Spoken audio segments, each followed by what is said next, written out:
Focus on impact. With all the distractions available, 24/7 news, endless vendor emails that all seem to open with during these unprecedented times, countless webinars, how do we differentiate what is a waste of time versus what is an impactful use of your time? For me, I prioritize my time by what is going to make the most impact. And I believe for this community, learning how to roll out an owner-level schedule in eBuilder is one of those impactful items to prioritize. I'm excited to introduce to you today two of my colleagues who will teach us how to roll out these features and functions and will answer any questions you have.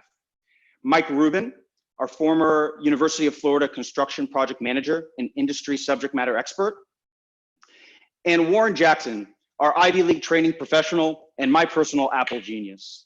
Mike, why don't you kick us off? All right, thank you, Avi.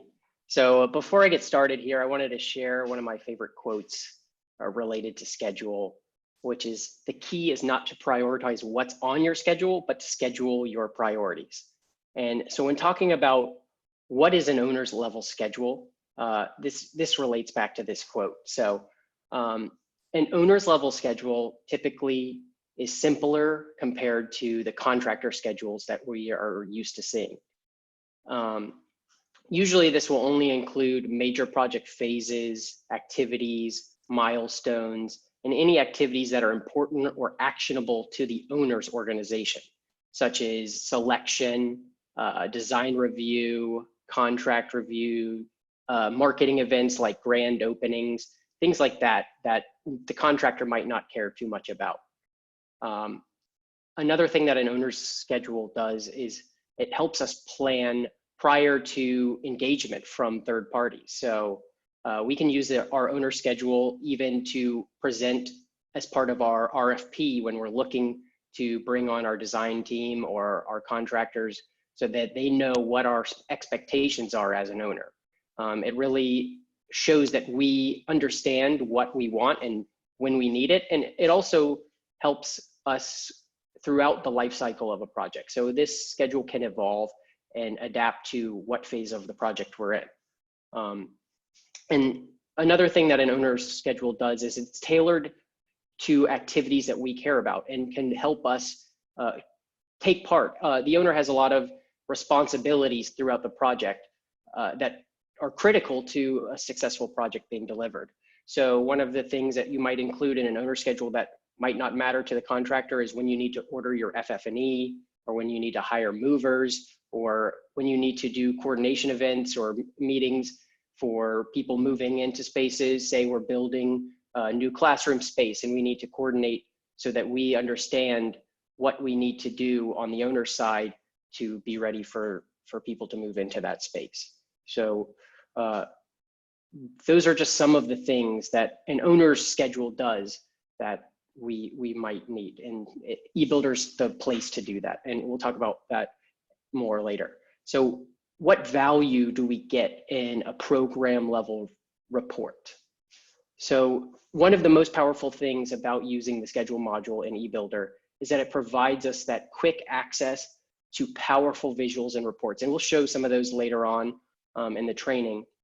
But the most important thing here is I don't need to get it from my contractor. As a former project manager, I can't even count how many times after OAC meetings that I would need to reach out to my contractor and ask for the schedule because maybe my manager or somebody else was requiring that information so that they could do the things they needed. And then when we got that, it didn't necessarily even have the information that we needed because it was tailored to their needs. So we have this ability to look at this not only on a project level, but a program level, and that's critical. So another thing that having the ability to report on a program level is being able to coordinate our resources, both human resources. We only have so many project managers. We only have so many design managers or development managers. And so it gives management the ability to see on a programmatic level where projects are going to be happening, where those resources are going to be needed. And also the capital resources and how it integrates. The last thing that it allows us to do here is use the planning and cash flow capabilities of eBuilder better. And we'll talk about that a little more later as well. And so what is the primary difference between a contractor schedule? The number one question I often hear is, why don't we just use the contractor schedule? And really, beyond being tailored to the owner's needs, an owner schedule within eBuilder, the owner's PMIS platform, is the ownership of the data and the information for reporting and having that historic record, or for audit purposes. Lots of value in having that control. Furthermore, it gives us the ability to have consistent tasks. And we'll talk about this with schedule templates when Warren walks us through the process a little bit later. But that consistency makes it much more powerful and much more clear when you're reporting on schedules together. This is powerful for management and why it's something worth doing. And last but not least, it really gives you that full control and transparency in your ability to report. And when we want to do any kind of reporting on these things, having that control is critical, because again, like I mentioned before, having the contractor control that process can be frustrating sometimes, and also it doesn't allow you to really have full of what you're getting. So that's some of the value that I see in the schedule module within eBuilder. And with that, I'm going to turn it over to Warren Jackson to kind of walk us through how schedule works in eBuilder. Perfect. Thanks, Mike. So a couple of things that I want to talk about are three of the biggest concepts of when we're setting up and kind of creating a schedule. Before we even talk about the scheduling module or something like the templates, I want to bring up and talk about the master activities. Sometimes you may also see this as being the master tasks. What this is going to be, and the reason why this is important, is that we're creating tasks that are going to be consistent, that we're going to then basically bundle together, that's all going to be reported throughout the entire sort of system. Basically, the reports that we're going to be creating for the schedule is going to be looking at these master tasks. So we want to make sure that we're going to be adding a particular subset of tasks here already, so that we can already link different tasks together in eBuilder. The next thing I want to talk about is going to be the scheduling template. If you're familiar with any other template, like a permissions template or a budget template in eBuilder, this is going to be very, very similar. In this way, once we are going to set up the template, we'll be able to apply this template on just about any project in eBuilder. The beautiful thing about this is, as long as we have a scheduling template with the master tasks, we'll be able to report and see all the information really, really easily. What we'll also do inside the scheduling templates is that we're going to link the actual master tasks to the template. So we'll talk a little bit about what that looks like. The last step is that we're going to go inside the scheduling module, and not only are we going to apply the schedule, but we're also going to make sure that we're going to activate it. This is one of the other biggest things that people tend to forget, is after I've created my schedule and added some subtasks or even added some relationship to it, I don't know what to do. So we'll talk a little bit about that today. We'll go into it, we'll add our particular sort of schedule, and we want to make sure that we're going to activate it. Keeping in mind, there's a couple of color codes that we want to take note, just in case that we can visually know if our schedule is activated or not. So what we're going to do here is that we're going to hop into eBuilder, and the first thing I'm going to talk and take a look into is the setup. So here we're going to be in eBuilder, and so I'm actually going to start by looking at the setup. We can see on our program where global tabs up top that the schedule and the setup is actually going to be hidden. So I'm actually going to click on these three dots here. And inside the three dots, I'm going to go and show you the actual setup. I'm going to right click and open it up in a separate link.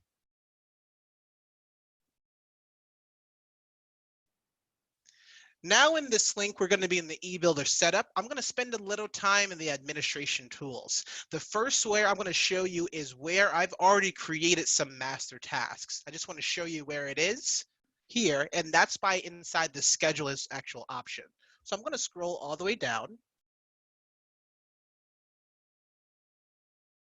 And underneath the schedule, we have this first option here, master processes / master tasks. I'm going to click inside of there. And what we're looking at for right now is that we're going to be the live training schedule. This is something that we created for today. Once I activate it, you'll see that I have the 6 master tasks already sort of created here, from planning going all the way down to grand opening. And grand opening is listed as what we call a milestone. If this is unfamiliar, it's sort of like a marker. It's signifying an important event, sort of a completion of a phase of a project. So in this way, on our particular task, we've already sort of created a milestone.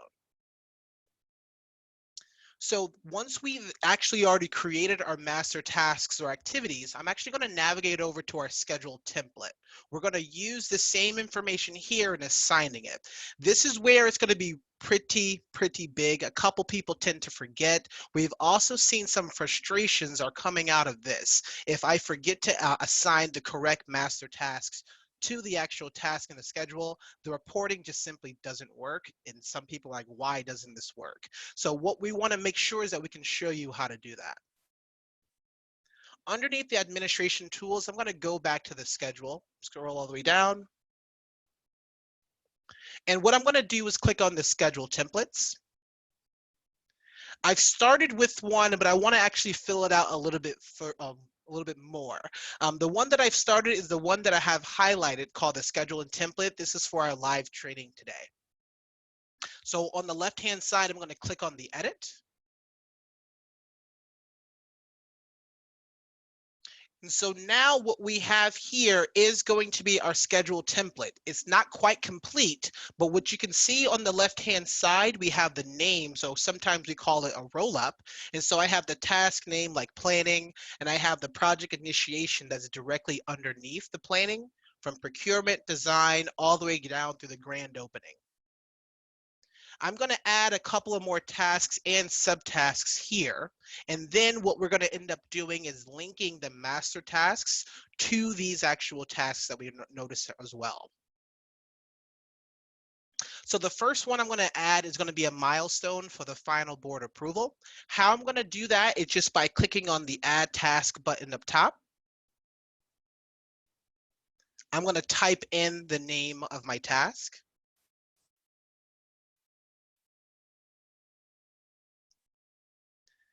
I'm going to make sure that it's a milestone. I'm just by kind of go to this date. I'm going to click on down, and you'll see it's going to create a diamond in that Gantt chart on the right-hand side.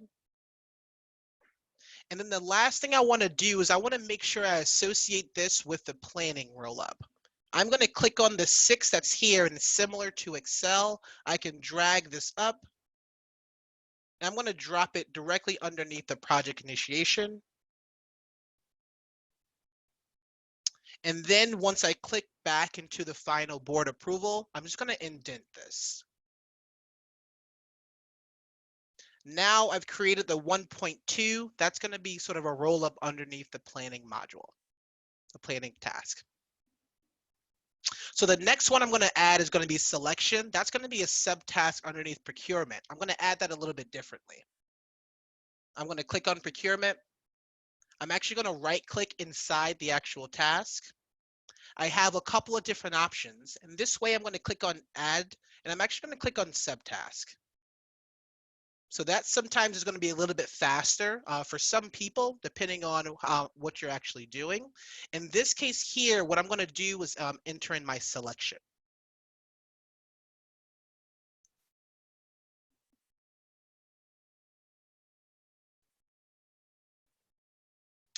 And so the last task I'm going to add is going to be for the closeout. There's a couple of ways that I can do this. So I do want to show you that right click method again. I'm just going to go to my construction task, right click, hover over add. I'm just going to add this task below. Adding a task below is different than a subtask because then this is going to sit by itself. And now I can start typing in closeout.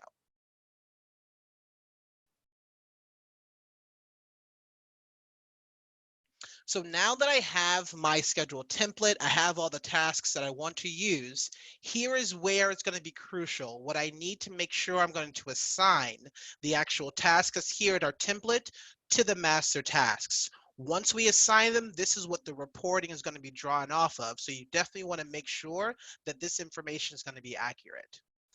I'm going to start by showing a hidden column. You'll notice up here, the only columns I have shown are the number, the task name, and duration. So what I want to do is hover over this add new column. I just want to start typing in master. And I can see here that we have the master tasks. I'm going to select that. And so now what I want to do is make sure that the tasks that we've created earlier, the master task, I want to make sure they match up with this template. In that case, I want to click inside the cell for planning. And I want to select the correct one that I've already created for planning. On my end, this is the 3rd or 3. So I want to scroll down and apply it for planning, going all the way down to grand opening.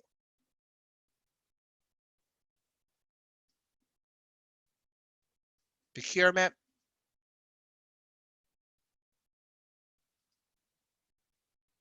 I have design here.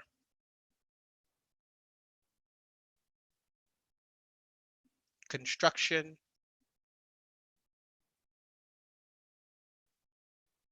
Closeout. And last but not least is going to be the grand opening. So I definitely will mention this again a little bit later, but this is where some of the actual sort of frustration tends to come from. I may create a schedule template, but I may have forgotten to actually apply it and link it to the master task. Just as a nice reminder, this is how you go about doing that. So one of the last things I'm going to do here is that on our template, I'm actually going to create a relationship between the tasks together. A word for that is either dependencies or something called predecessors. I'm going to do that by using our Gantt chart. So what I'm going to do is kind of hover over the right-hand side of our Gantt chart, and I'm actually going to be dragging from the actual dots or the circles that appear on the end of the task. So in this case, if I go above planning, I'm going to drag this actual planning here. You'll notice the actual dashed line. I'm going to go and drag this to the beginning of procurement.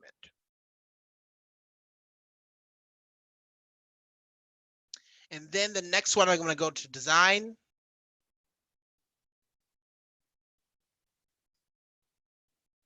Try that one more time. There we go. And then end of the design, I'm going to go to construction. Construction to close out. And lastly, I'll apply this last one here. So once we are creating these predecessors and we're applying this is going to be pretty important to a term we call critical path. I'm going to put a pin in that for a moment because once we go into our schedule module, this is what I'll be able to kind of show you with a little bit more information in regards to that. What I also want to do as another tip is that right now I actually showed the master task. So I want to go up to this add new column and I want to actually show the formulas that's being applied once we are creating different predecessors. So I can start typing in PRE. I notice that the predecessors does show up. I'm going to click there. And now you see here that we have the predecessors or the formulas that are being applied in eBuilder.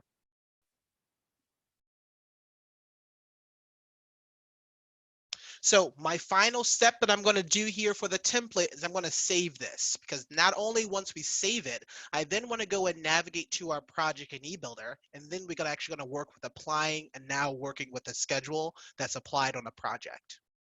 I'm going to navigate up top by scrolling up a little bit, and I'm going to click on save. I'm going to try that again. I believe it did save here. So what I'm going to do is click on cancel and see if we can try to refresh the screen.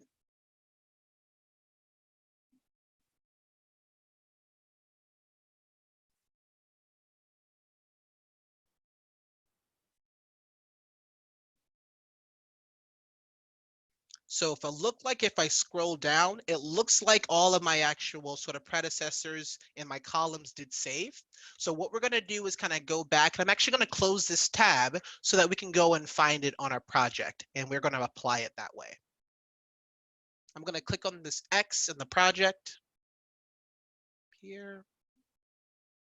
A couple of ways that I can navigate to the schedule module. One of my favorites is I like to use the actual global tabs. So I'm going to click on the schedule up here. And now once this actually loads, I'm actually going to go and select my project.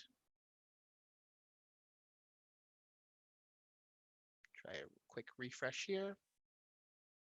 There we go. It's showing me the task. I have my all projects here. So I'm actually going to go and just refresh my screen in a moment. There we go. I'm going to select my project. We're going to be working with the Avicado Medical University Center. And as long as I select the global tab on the schedule, as long as I'm selecting the project, it actually automatically takes me to that module specific to. So now what I'm looking at is that this is what it normally is going to look at. I have my schedule module. There's nothing, there's no tabs, there's no dependencies just yet. The first thing I have to do is then apply the actual template that we just recently saved. I'm going to navigate up top on this task schedule. And so here I'm actually going to click on templates. And I'm actually going to go and apply the schedule template for the live training today. It'll ask me a couple different questions. You have the ability to apply multiple templates to one project. In this case, I just want to go and sort of save over all the information that's currently there. So I'll choose to add as a last activity because there's no information currently in my schedule.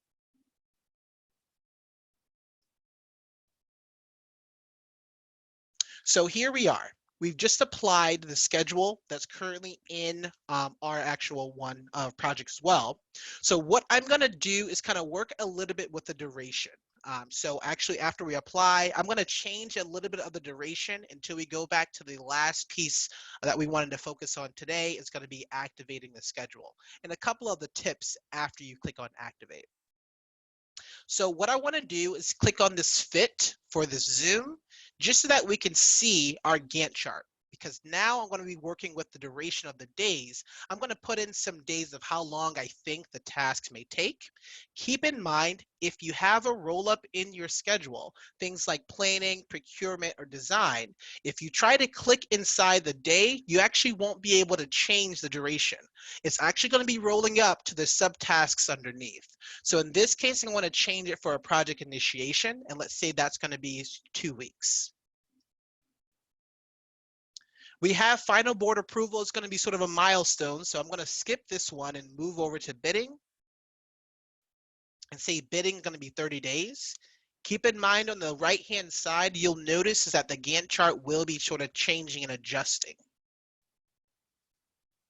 And selection is going to be 15 days.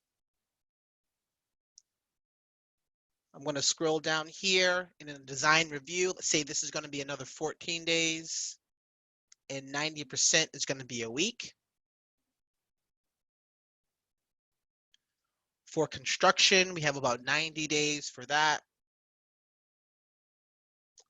Closeout, I'm just going to put in 45. And grand opening being the other sort of milestone, we're going to go leave that at 0. So what we're going to end up looking at is I'm just going to make sure that I've refit my Gantt chart so we can see everything together. I'm going to click on the fit here above zoom. And so now we're going to be working with the majority of my project. So what I want to do now is that now that we've sort of created different durations, here's going to be one of the biggest things that people tend to forget to do, and that is activating the schedule. As a tip, you have sort of a visual sort of reminder. If you notice to the left of the tasks, you have these little gray bars. If I hover over the gray bar, it actually tells me that it's in draft. If a schedule is not activated, it won't show up in a report and nobody on the project has the ability to see it. So as I sometimes talk about the ABCs of the scheduling, the A is usually going to be the activating. That's something that people tend to forget. So I'm going to make sure I select everything on my schedule. Similar to Excel, what I'm going to do is click on this little empty box to the left, and it sort of selects everything. Then I'm actually going to navigate into the schedule. I'm going to right click, and now I'm going to go and click on activate. Now that I've activated the schedule, you'll see that on the left-hand side, that changes from the gray to the orange. Once I hover over the orange, it's telling me that, great, you've activated the schedule. That is amazing. Now what I want to do is something called a baseline. If you're not familiar with a baseline, it's sort of like a fixed schedule. It's representing it's a standard of use that's being measured across all the performance of the project. And so majority of times what I want to do is make sure that I'm going to baseline my schedule, because I can always go back and take a look at if my schedule starts to slip, I can sort of toggle on and off what was the baseline when I created it. In this case, there's a couple of ways that I can apply that baseline. Again, I can click on the right click inside here, and I can set baseline this way. But what I'm going to do is actually go above where it says baseline. I'm going to click on this button called set. It gives me a couple of options if I want to set it for the entire project or just selected tasks. In this case, I want to go just for the entire project.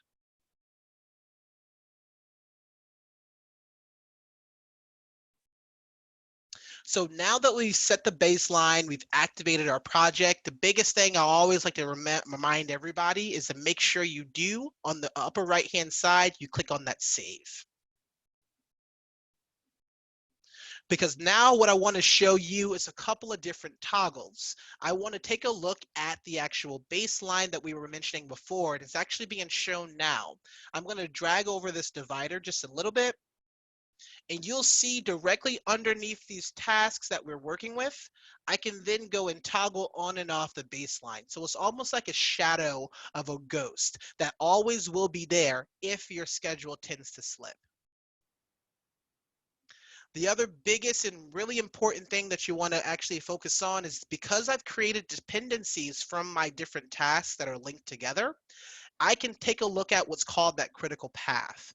So if I go and untoggle the actual baseline, and what I'm going to do is click on this critical path, this is going to tell me and then show me the actual tasks that we have here.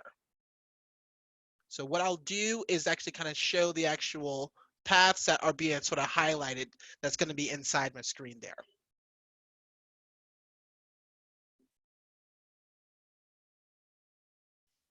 So this is going to be a couple of the things that I really wanted to show you and kind of set up this schedule. We talked about in creating those master tasks. We've created the actual sort of template by taking a look at milestones and applying different dependencies. And so the last thing was talking about activating the schedule, setting a different baseline. And sometimes once you start making changes to the schedule, you may want to take a look at the snapshots and creating snapshots to compare.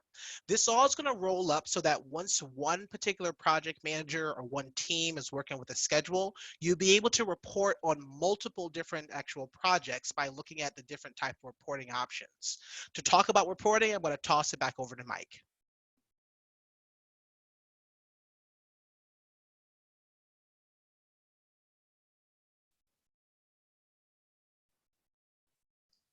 Mike, you're on mute. Sorry about that. No worries. So we're going to look at a couple reports today. The first is a program schedule report. So let's jump back over to eBuilder, and we're going to go over to the reports module by clicking on the reports tab at the top of the screen. And we're going to take a look at this program reporting report that we've created. So when you click into this report, we're going to see this in what we're used to seeing, typical report in eBuilder. And this gives us a list of our projects within our program that we've defined by this report that we want to see. And we'll get a list of the tasks and the durations, the start and end date for all those projects. And we're used to seeing these types of reports within eBuilder. But what makes this report really powerful and kind of what makes using the schedule module worth it in eBuilder, in my opinion, is the ability to view the Gantt chart. So if you notice up here, we have this ability to click here, and I'm going to go ahead and click, and this is going to create a Gantt chart report. And you'll notice the Avicado Medical University project that we just created here that we've included in this report.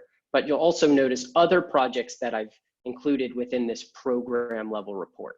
And so you can see, I'm going to go ahead and fit all of those so I can see it clearly.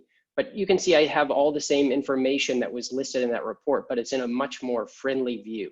And with this, I can make powerful decisions about how I allocate my resources, for one, but also just see where things are happening. So I have the ability to zoom into this report, whether I want to see it on a quarterly basis, or I want to zoom in and see it monthly, or I can even go as far as weekly. But for today's purposes, let's keep it broad-based. Also, as Warren mentioned before, by setting the baselines, we have the ability to toggle our baselines on by using the toggle baselines button here.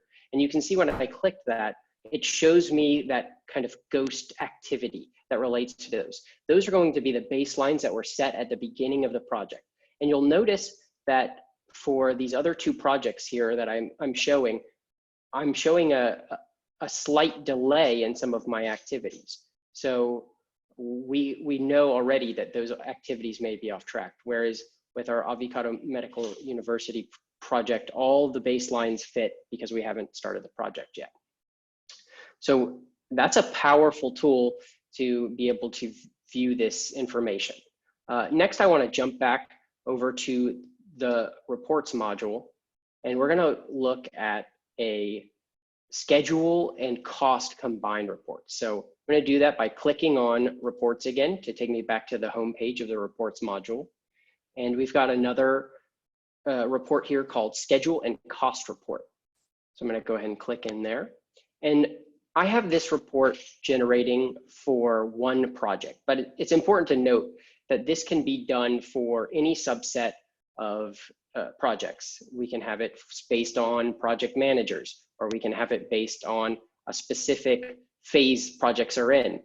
Lots of different ways we can use this report. But the powerful thing here is to have in one place a snapshot of all the schedule information that's important to us, like start and finish dates, and then also a lot of our cost metrics that are going to be very important. And these are can all be configured to what is important to your organization. And so just here, very quickly, we created this report. And the power of templates means that I can have that consistent information across all of my projects. So with that, I'm going to turn it over to Avi to talk about advanced reporting. Thanks, Mike.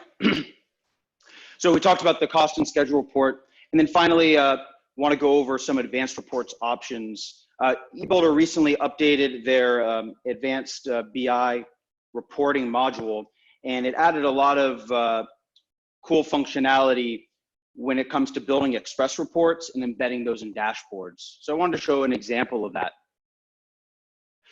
So by going to reports and adding an advanced BI express report based off of the schedule module, I'm able to then go to dashboards and add that report, a business intelligence dashboard report to embed inside the dashboard module. And this is just a neat kind of way to interact with multiple projects on a schedule. So I wanted to show how that would look.